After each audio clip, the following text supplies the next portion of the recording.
O Salmo 54 é curtinho e a gente vai ler todo agora. Salva-me, ó Deus, pelo teu nome, defende-me pelo teu poder.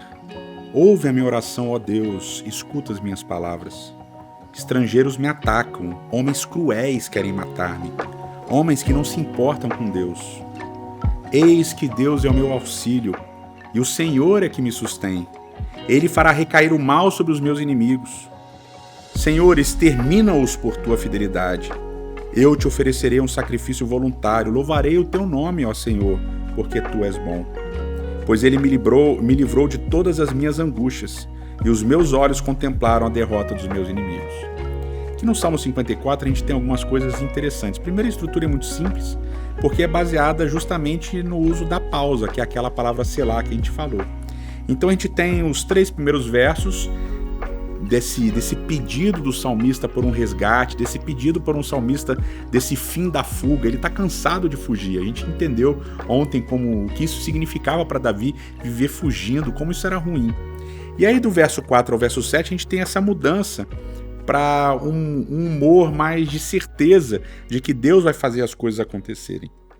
E aqui a gente tem alguns detalhes muito interessantes. Primeiro, uma mudança brusca. No verso 4 e no início do verso 5, a gente tem o salmista Davi, provavelmente, se referindo a Deus na terceira pessoa do singular.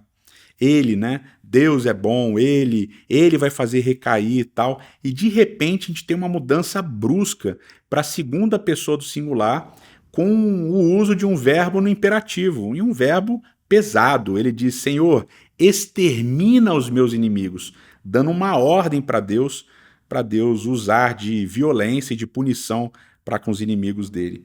E no final, no verso 7, a tradução da última linha do poema é uma tradução que eu acho muito bonita. Eu fiz a seguinte: o texto diz, segundo a minha tradução, e meu inimigo derrotado, o meu olho veja.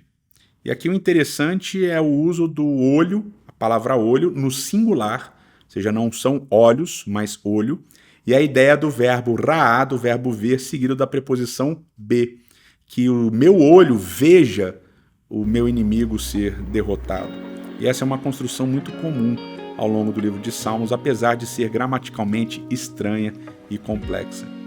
Então o salmista, apesar de estar enfrentando uma situação desesperadora, de precisar fugir o tempo todo, com medo de morrer, ele confia que Deus vai se levantar e que Deus vai salvá-lo, vai livrá-lo da perseguição.